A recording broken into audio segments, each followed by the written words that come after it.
Ladies and gentlemen, it's 5:30, so we'll go ahead and get the meeting called to order. Thanks everybody for being here with us for our January meeting. I know the dates have gotten a little bit out of whack. We had a holiday that threw off the regular meeting in January, and then we had to reschedule because of some people being out of town. And then in February, we have already announced in the original schedule of the meeting that the February meeting will be on February 12th, which is the Wednesday before when we would normally meet. And that's due to winter break and another time where several are going to be out of town. Hopefully in March, we will be on our regular rotation of the first and third Monday, and we won't continue to move the dates around. And we'll try to get that back on track. But just to give a little explanation, we will, in February, we'll be meeting on the 12th. As a result, the announcement's being sent out. We're not going to have a work session next week because we've got two board meetings just back to back right on top of each other. So then we'll get back on our regular rotation meeting right after that. So in March, that will clear it up. But welcome to 2025. It feels like it's already been about a year since January 1st. And we've all been trucking along pretty quick. But as we kick the meeting off, I'm going to ask Kirk Anderson if he can lead us in a prayer and invocation. And then following that, Christy Easterwood, would you lead us in the pledge of allegiance? Let us pray. Thank you, Heavenly Father, for letting us gather here again today. Please, Lord, bless these proceedings.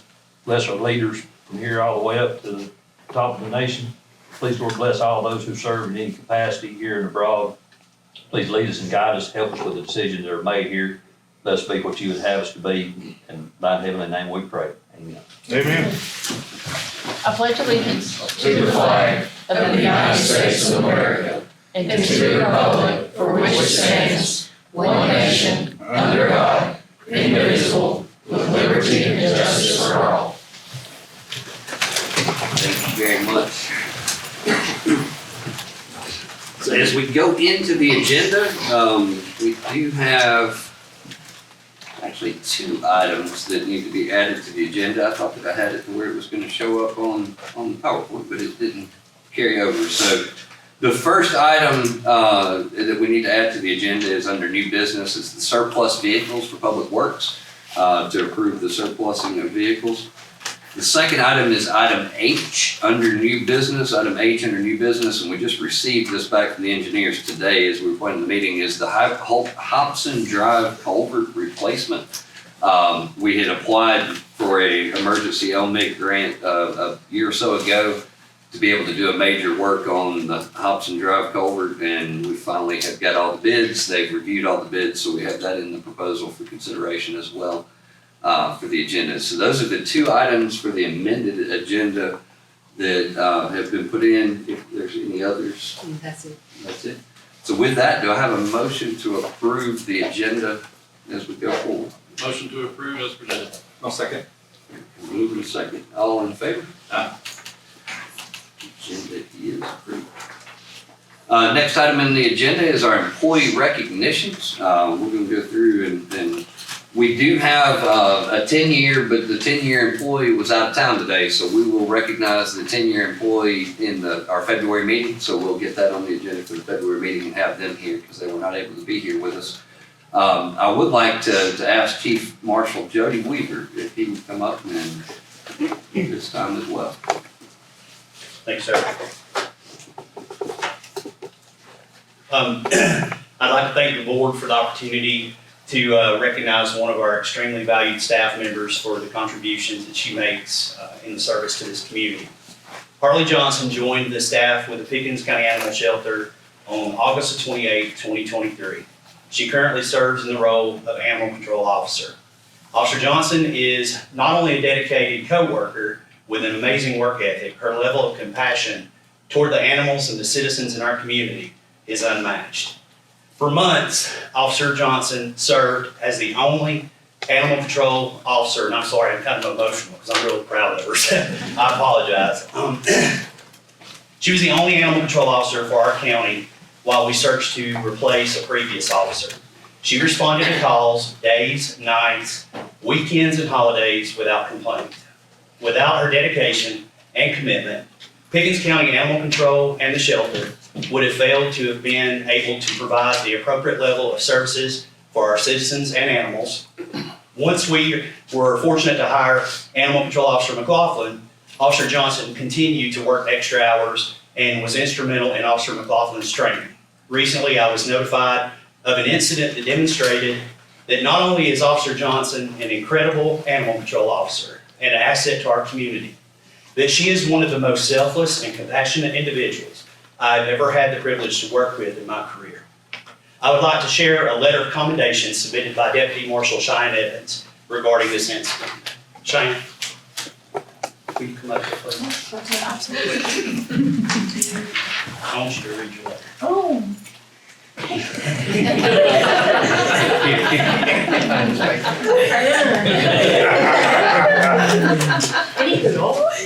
Okay, if I start crying, no, I didn't, so nobody can put it in. Okay. I wrote, "To whom it may concern, I am writing this letter of commendation to recognize an employee, Pickens County Animal Control Officer, for going above and beyond their duties for members of our community. On Monday, December 23rd, 2024, units from Pickens County Marshal's Office and Pickens County Animal Control responded to a call for service at the property of 381 Cherokee Trail. Pickens County Sheriff's deputies were already on scene and told us that the home was completely uninhabitable and had an elderly female and an unknown number of cats residing inside. Upon our arrival, all units were in utter shock at the condition of the residence, and yet Animal Control Officer Harley Johnson showed not only resilience and professionalism during this call, but also a remarkable act of kindness and selflessness. While waiting for an ambulance to arrive, Harley realized the female did not have any shoes and immediately began taking the boots off of her own feet and placing them on the female so that her feet did not have to be cold. She told the female to keep them and that she would just get some other ones later. Harley then placed garbage bags on her feet and was prepared to go inside the residence and do the job that she was there to do. Fortunately, when Fire Marshal Shane Callahan arrived on scene, he had an extra pair of rubber boots and she was able to wear those. Over the last year, Harley has shown us time and time again that she is not only an amazing employee, but a truly phenomenal human being. The heart she has is unmatched, and she continues to show up and show out to our community daily, and it has been an honor watching her grow consistently in this role, and I'm excited to see that growth continue.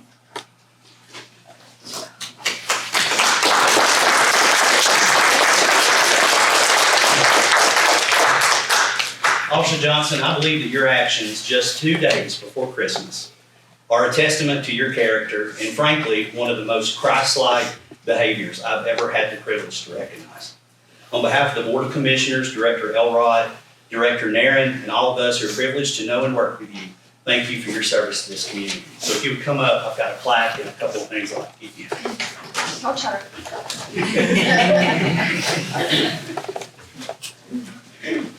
So this is a certificate of commendation for all your efforts, especially on the call. And there's also a little gift in here for you. Thank you all so much. You're welcome. Proud I of you. love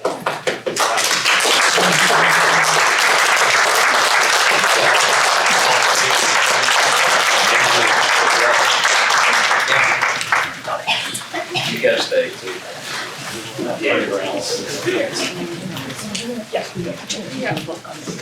So I will say how they were tricked. They all think that we were changing all animal ordinances tonight. That's how they did it. I have. So.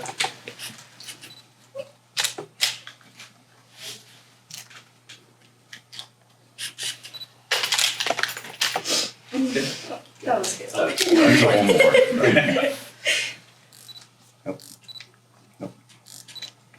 Oh, I guess not. Thank you so much. Are you really gonna get one more? I'm gonna really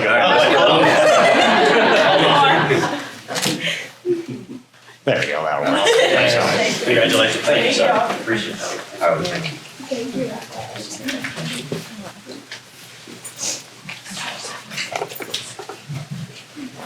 I had a chance to call her in the office shortly after all this happened and sit down and talk to her, so I got all my motions out of the way before I had to be in the public setting. I do think we've accomplished something miraculous. We saw a motion come out of Cheyenne. It wasn't. And so I think that this has not only been miraculous in showing the behavior that you did, but you drew out another side that we didn't know existed. So I do my best. she does have a heart. So I echo exactly what Chief Weaver said. I mean, exactly what we're proud to say. Represents everything we believe and above and beyond. And this isn't the first call. It's a pretty regular thing that we hear of. The whole team, I know we're recognizing one employee, but just shortly before, after a house fire, the whole team was out building a doghouse themselves and trying to get it in place to take care of animals that couldn't be brought into the shelter with neighbors that we're going to continue to feed and then continue to go check on a regular basis. It's above and beyond all the time. So I know you don't always get to hear the positive animal stories, but they do exist, and we're extremely thankful for you, for everything. We do have one other employee recognition. I'm going to ask Ms. Christie if she would come up as well.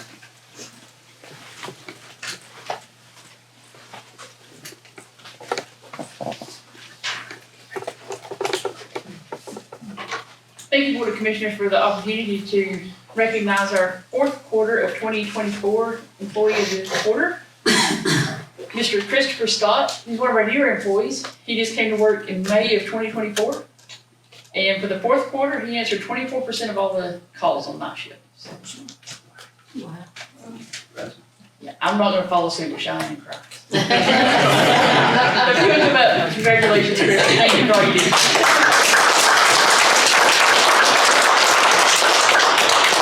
Back around again.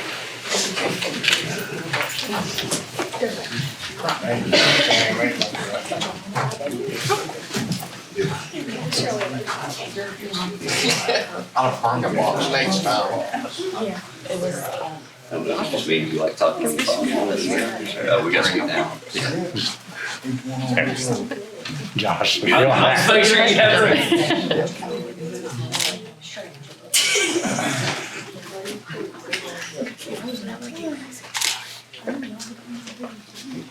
I always wait to see these pictures when they hit all over. We're all looking at the wrong. Thank you. Thank you for everything.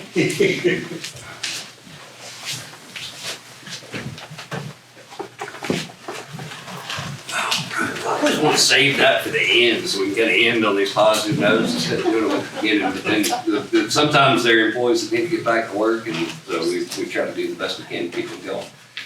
But we're very, very proud to have some incredible men and women that work for Pickens County that make our jobs a whole lot easier when we get those kind of calls. So thank you all. We'll move on through the fun part of the meeting is to go into all the business. So we have no items for either our consent agenda or old business to address, so we can move straight on into new business from there.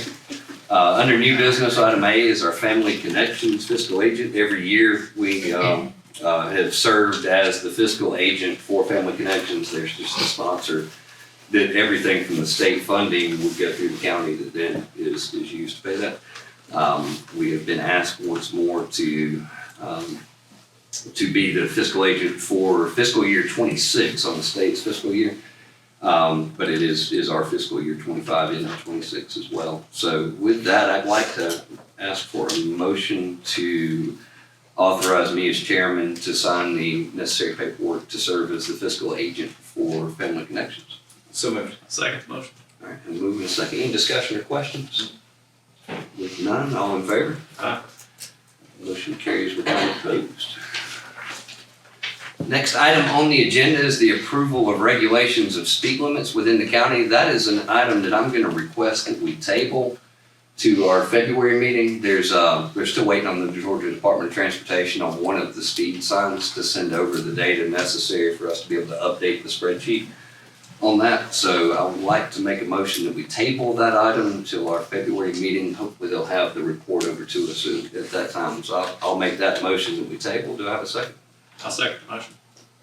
All right. With that, any questions? All in favor? Aye. All right. None opposed. That motion is tabled.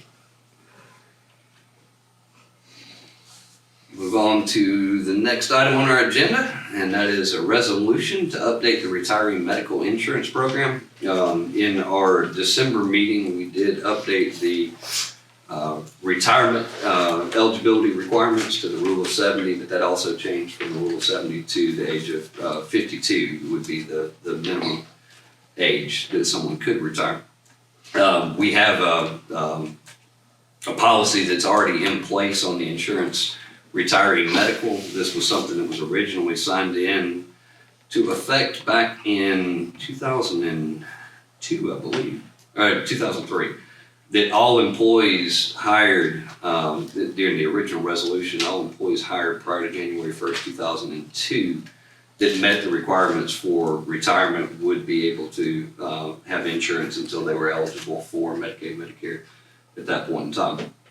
With the change of our retirement plan to the Rule 70, there needs to be an update to the resolution that changes that at the age of 52. But I also would like to make a request and recommendation in this resolution that we move the date from those hired before January 1st, 2002 to a date of January 1st, 2003. We had employees that missed the mark by a day, and it literally only affects 2 employees, but there was a 1-day separation from the date that was there. So as we're updating it, I would like to make a request and we update and change that date to any employee hired before January the 1st, 2003. And that we change it to those that have reached the eligibility for requirement with the 70 points and the age of 52 at the time of retirement.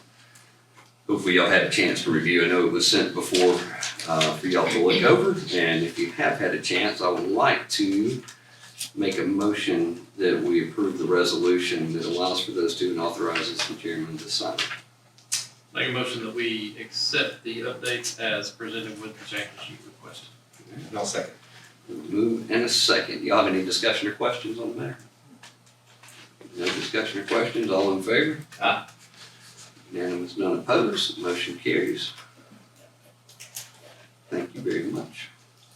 Next item is our quarterly finance report. So I'm going to be your clicker because I didn't bring it in here. I will make a statement as she's coming up because anytime we do the 4th quarter, there's a lot of people that think that's the total year end. We have to go through the auditing process and there's a lot of things that get moved in terms of things that were paid at the beginning of 24 or 25 that were actually requested in 24.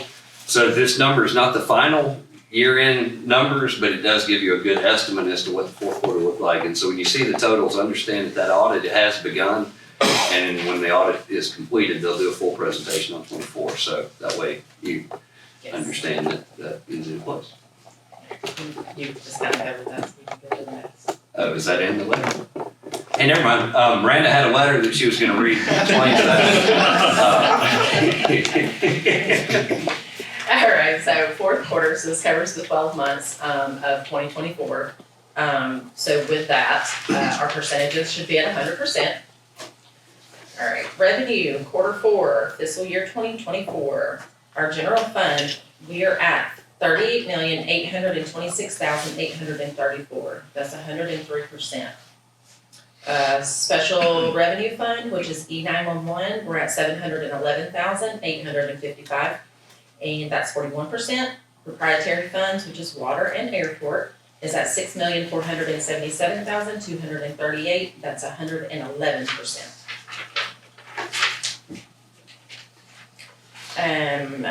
Let's see, so we have 9 different categories that make up our total revenue for general fund.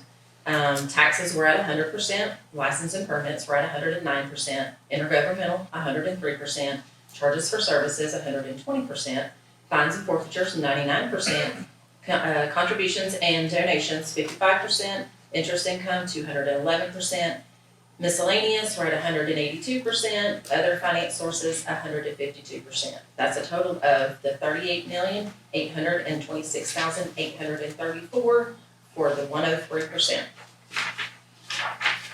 Other fund revenue, we kind of covered this, but this is a breakdown. E911's at $711,855, which is 41%. Water is at $3,891,058, and that's 117%. Airport's at $2,586,180, that's 103%. So there's a nice little trend going on. SPLOST receipts, as you can see, 2024, it's been a continuous incline. Always at the end of the year, November, December, it's pretty significant. Quarter 4 for general governmental expenditures, commission in general, we're at 83%. Elections is at 104%. Tax commissioners at 95%. Tax assessors is 101%. General government buildings is 117%. That's 5,743,973. We're at 93%, which is under the 100%. All right, judicial expenditures, Superior Court, 106%. Clerk report, 71%. The district attorneys at 75%. Magistrates at 84%. Probates at 106%. Juvenile courts at 97%. Public defenders, 69%.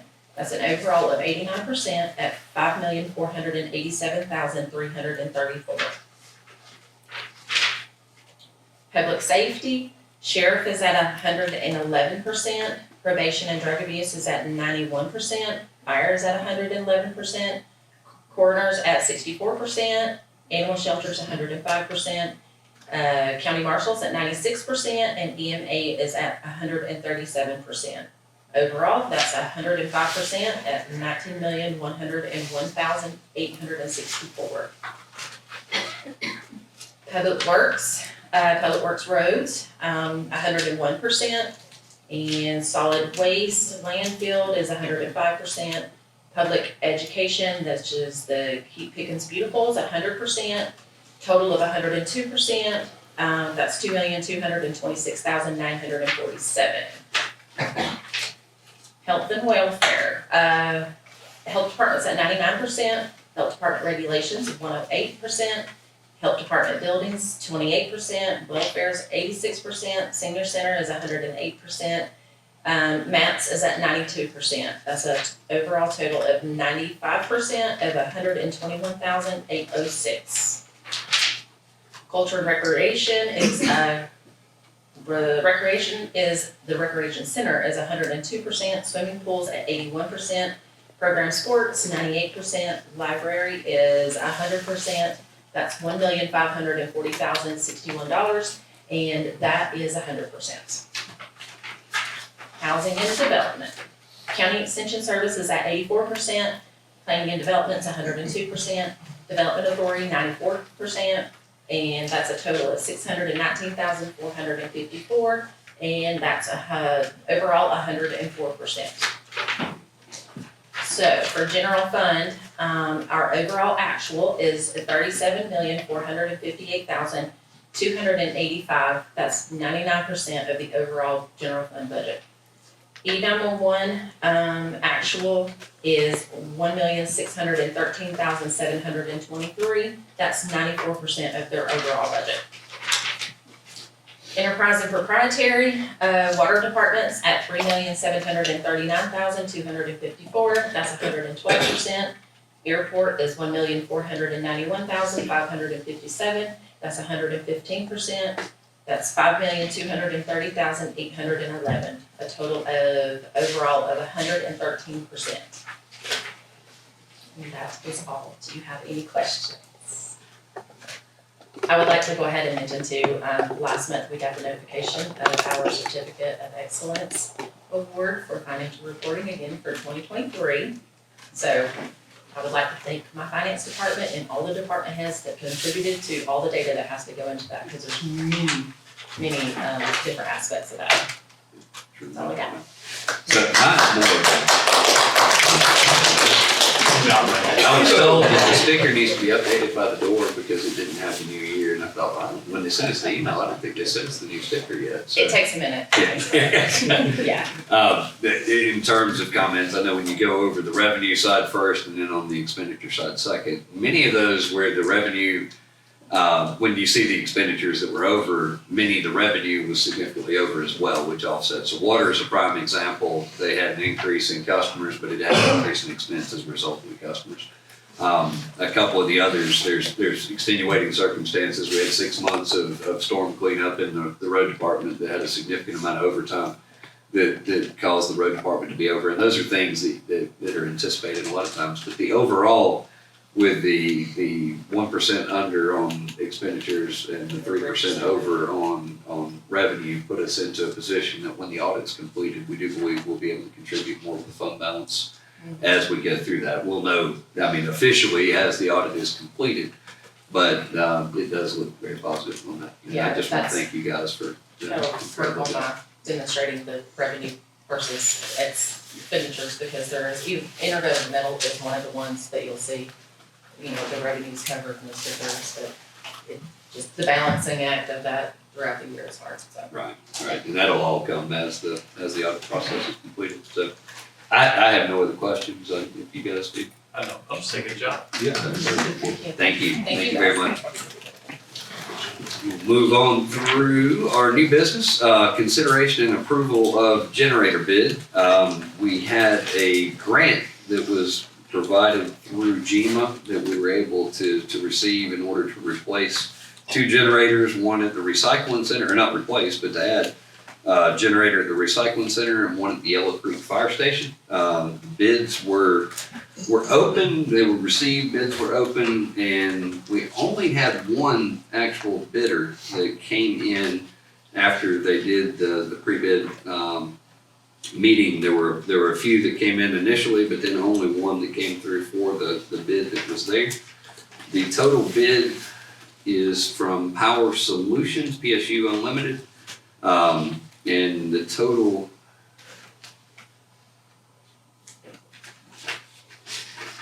trying to break it down because they gave the quote for 2 different size generators, and I don't have a cover sheet that shows the breakdown. I may have to ask Philip to fill in and tell us the total. Which one did we end up, the recommendation? The 26 kW. The 26 kW? Okay. So the 26 kW for the Yellow Creek Fire Station, the bid was for $15,130. And the total for the recycling center was just a single, and it was $84,420, bringing the total project cost up to $99,550. Was the bid for both generators to be put in. This is through a grant process that we've been able to go through and work with GEMA, but it's something that we've got to actually move forward so that we meet their deadlines and their criteria.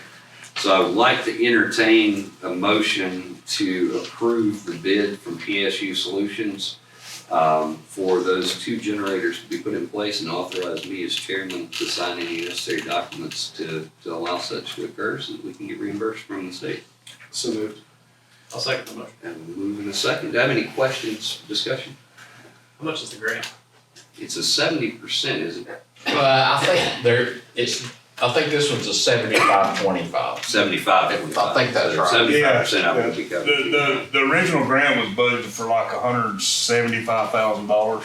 So we're going to. And so we're gonna be under that, but it, like Robbie said, it's 75-25 with a match. And so we're gonna have very little limit. Right. And these are our last 2? I think me and Robbie would discuss, I think we may have one more, or maybe 2 more. We were awarded a grant that y'all applied for 4.5 years ago, a couple of weeks ago, but yeah, generators have already been put there Okay. by you guys, so we're working with Jimmy to figure out what we can do.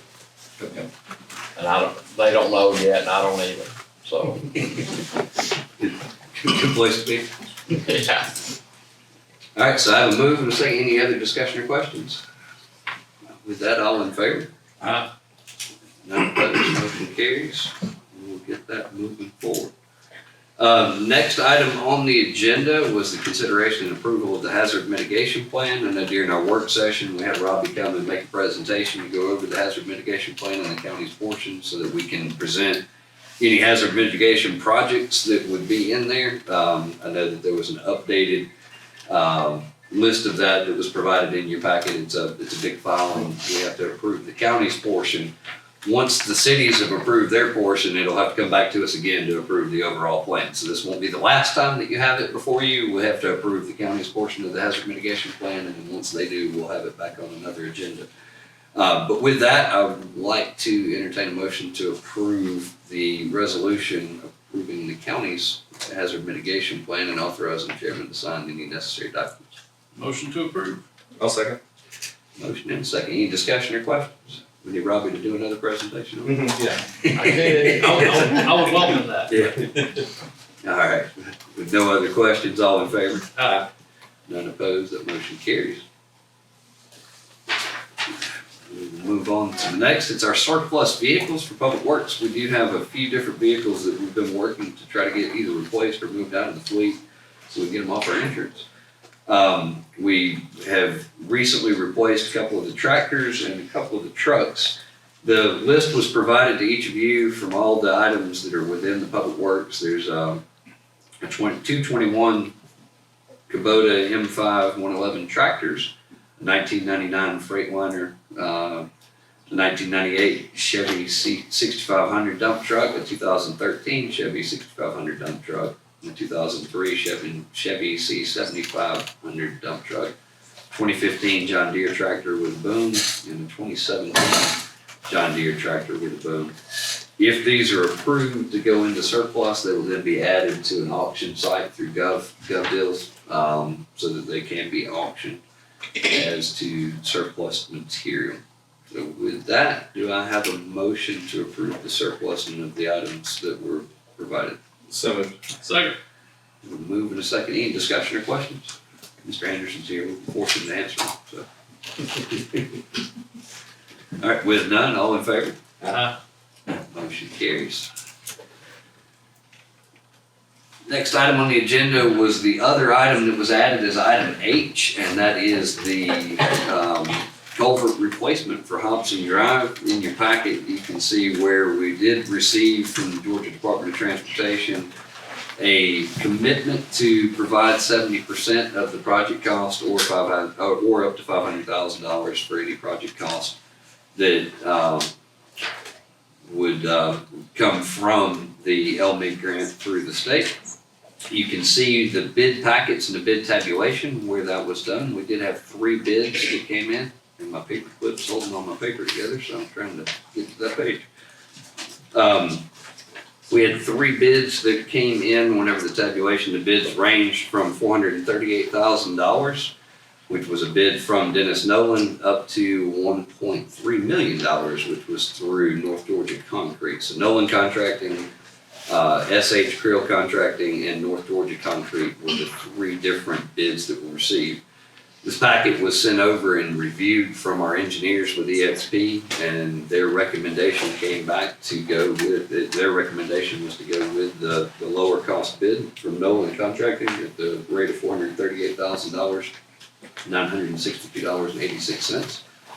And they had sent over that recommendation, which does meet underneath the amount that GDOT has stated that we could go up to. So between our local match of the services that we'll provide and the work that we'll do and the amount that this bid is, then that 70% may actually come in covering the majority of all costs for that project to be completed.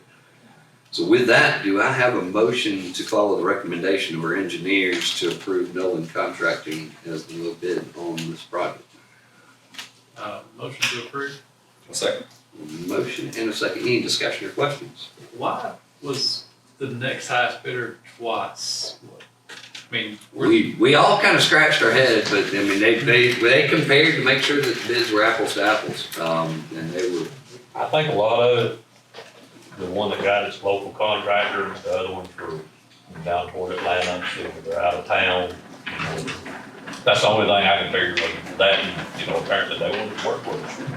and I trust you, Kirk, but they bid on the same thing. We had a similar issue with our paving projects last year. We had almost an identical issue with all of our paving projects when we went out to bid on it.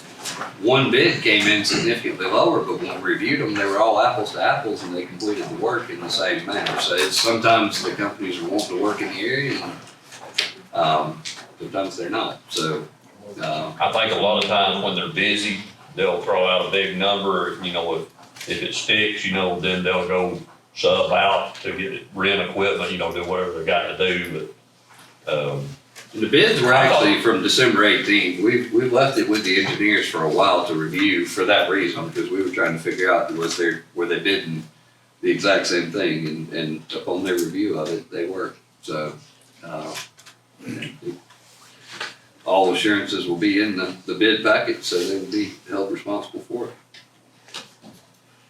Do we have a motion and a second? Any other discussion or questions? None, all in favor? Aye. None opposed, that motion carries. We'll get that paperwork process. Next item is under our action items, the approval of the minutes. We had 2 sets of minutes that needed approval. They were both emailed or uploaded to your packet from the clerk for you to review prior to coming in. One's from the regular meeting on December the 16th, the other's from the work session on January the 6th. Hopefully you've had a chance to review those, and if you have, I would like to entertain a motion to approve both sets of meeting minutes. Motion to approve. Second. We have a motion and a second. Any discussion or questions? With none, all in favor? Aye. Motion carries. Minutes are approved. Next item is the one y'all get to fight out because you get to pick every year. But is the first meeting, our local legislation or local enabling act does require us to select a vice chair that will be the person that will step into my role in my absence, whether it be short or long term. And I will entertain a motion for whoever wants to pick on the other to serve as vice chair for 2025. I'm happy to make a motion to nominate Commissioner Pickens for vice chair. So I have a motion to nominate Commissioner Tippin. Since I know he won't second his own, I will second that motion. And that way we can go forward with that. Any discussion or questions? With none, all in favor? You're gonna have to. I'll vote. And I'll break the tie there. All right, so Commissioner Josh Tippins will be serving as the vice chair for 2025. Fill that in since we don't know which one you guys are gonna do until we get in here, so. All right, next is a resolution to reappoint Miss Lesa Thomason, serving as our county clerk. Do I have a motion to appoint Ms. Thomason to continue serving as our clerk? With pleasure. Thank you. Have a motion, do I have a second? You have a second. I remember he votes for me. Any discussion or question? With none, all in favor? Aye. All right, Ms. Thomason, you were stuck with me for another year as the clerk. We also have our deputy clerk. There's a requirement that we continue to appoint a deputy clerk to serve. And Ms. Karen Wheeler has graciously done a fantastic job filling in when needed. So I've got a resolution here recommending Ms. Karen Wheeler be reappointed as deputy county clerk. Do I have a motion to reappoint? I'm happy to make that motion. Do I have a second? I'll second. A motion and a second. Any discussion or questions? If we vote yes, then we'll have her come up here and give a speech. So, you know. Aye. All in favor? Aye. Motion carries. Thank you, Ms. Carey. Next is reappointment, item E, reappointment of Mr. James Green, John Tatum, and Greg Long to continue serving on our water and sewer board. I know that in speaking with Mr. Tatum prior to the meeting, due to a relationship that he has with one of the members, he's going to recuse himself from participating in this vote. All three have agreed and asked to be able to continue to serve. The terms are 3-year terms that each serves whenever they're on there. So with that, since Mr. Tatum has already indicated his desire to recuse himself from that, I will make a motion to reappoint Mr. Green, Tatum, and Long onto the water board. Do I have a second? I'll second. All right, any discussion? All in favor? Aye. Aye. Motion carries. Next is our rec board. Rec board is 1-year terms, so every year they're all back up onto the ballot as well. It's a 1-year term commitment that's there. Each member this time has indicated that they would like to continue for 2025. So the names of those individuals are Kay Reese, Adam Williams, Jack Goss, Tyler Mitten, Ben Pickering, Cal Harridan. I always want to pronounce that wrong. Donna Enos, Jess Walker, and Brad Lowry. With that, I'd like to call and ask for a motion to approve the reappointment of our Parks and Rec Board members. Motion to approve. A second. Motion and a second, any discussion? All in favor? Aye. Motion carries. We will continue to have a few more as we get through the next few months with individual members that have either have vacant seats that have came up. We'll continue to kind of work through the list. We did have quite a significant response from individuals that have expressed interest to serve on different boards, so we've got several names that we're looking at for each of those. So hopefully in February, we'll have a couple more of those, and we'll, over the next few months, we'll be introducing those as we get through. We'll move on into our rezones. We do have a handful of rezones tonight, and I'll try to move through these without dragging our feet too terribly much. The first is Mr. Roy Donald Brady.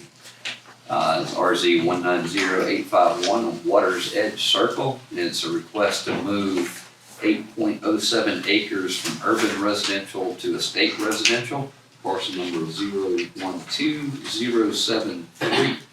The purpose of the rezone request, if approved, was to correct the zoning for a land swap. They were working on trying to get that all corrected.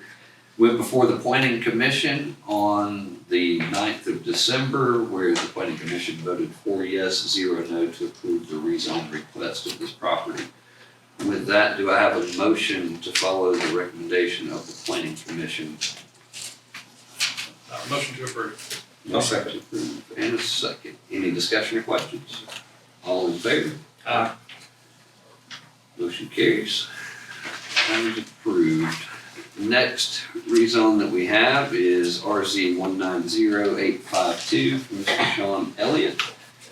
It's a request to move 3.88 acres out of a 15.7 acre parcel from ag to highway business at 5770 Highway 136 West.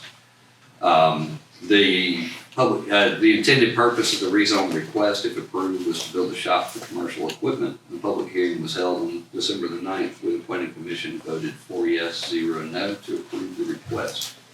With that, do I have a motion to follow the Planning Commission's recommendation? Motion to approve. I'll second. A motion and a second. Any discussion or questions? With none, all in favor? Aye. All opposed? No. All right, so we have one in favor and one opposed, which does bring it down to me for a tie break on that. After reviewing the packet, I will vote in favor of the recommendation. So that'll be a 2-1 for approval. All right.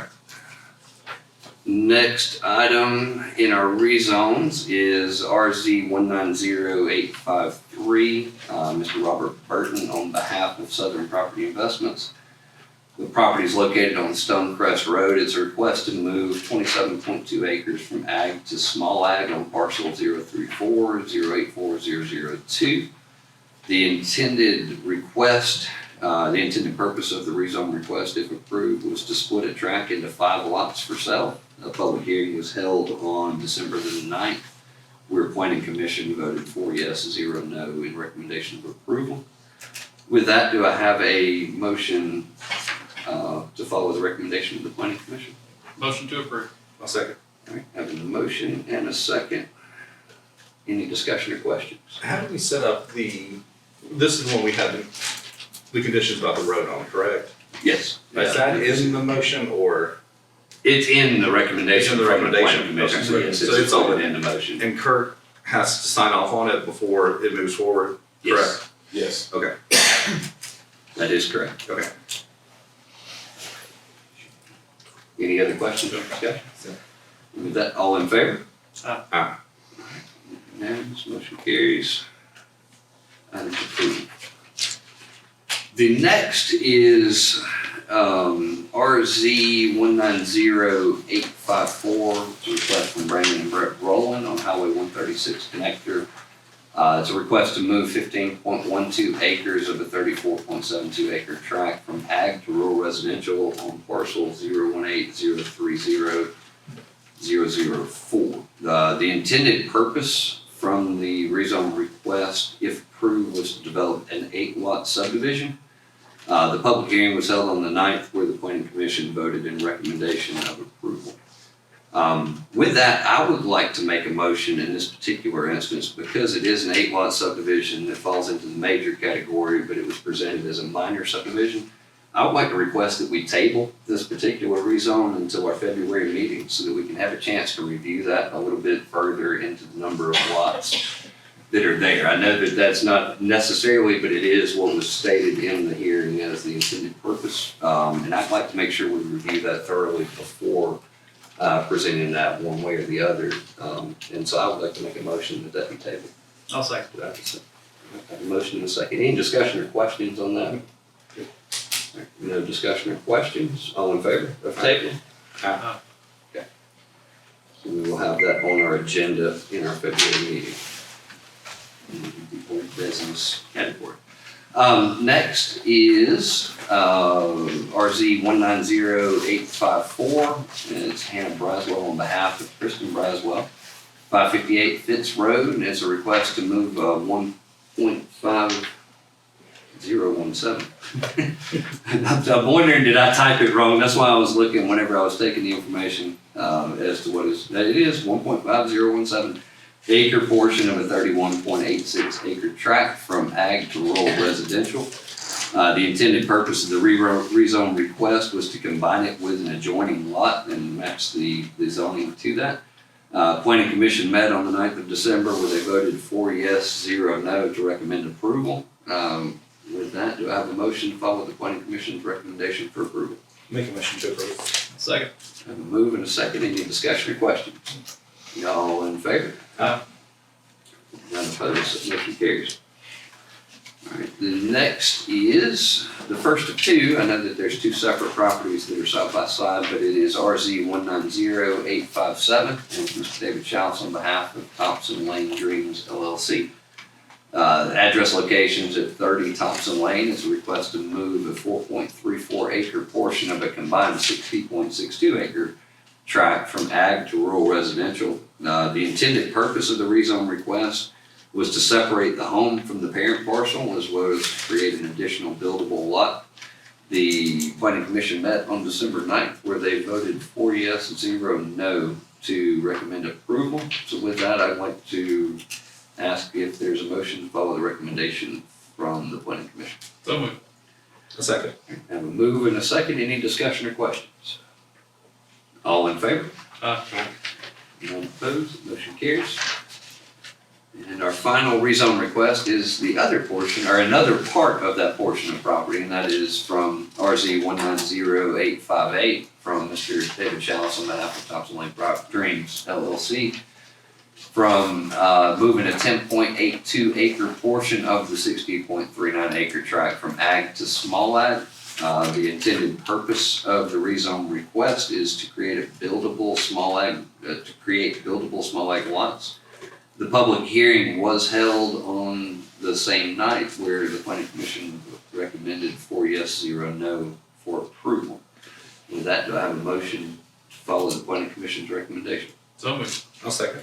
So I have a move and a second for approval. All in favor? Aye. None opposed, motion carries. That brings us to our guest comments portion of the meeting. So open up the floor for any guest comments. I got one. Yes, sir. Okay. On the 8 acre, or on the 8 lot subdivision, there's already one, rural residential lot in the middle of it. It didn't really meet, it wasn't up to standard. The 1.5 acres, it's a little less than that, so we were just fixing that as we went. Was the reason for 8 instead of the. Right, and we just want to make sure that we review all the requirements on the subdivision since it was part of the recommendation, and that way it's viewed upon, or I say we, and that was the reason for the request, rather than putting it for a motion and running the risk of a denial. If we can verify and we can check on it, and then if you want to come in and meet with me, that way I can make sure that we're not just watching meetings and everything. I'll be happy to sit down and talk, but that way, just by putting it off 2 weeks, it gives us a chance to make sure we're thorough on that. And then I'll have staff reach out to the board to let them know after that follow-up. So, thank you. Any other comments? With that, everybody's favorite motion. Do I have a motion to adjourn? So moved. Second. Thank y'all very much for being here. And remember, we will be on a different schedule. It will be on February the 12th, which is a different night.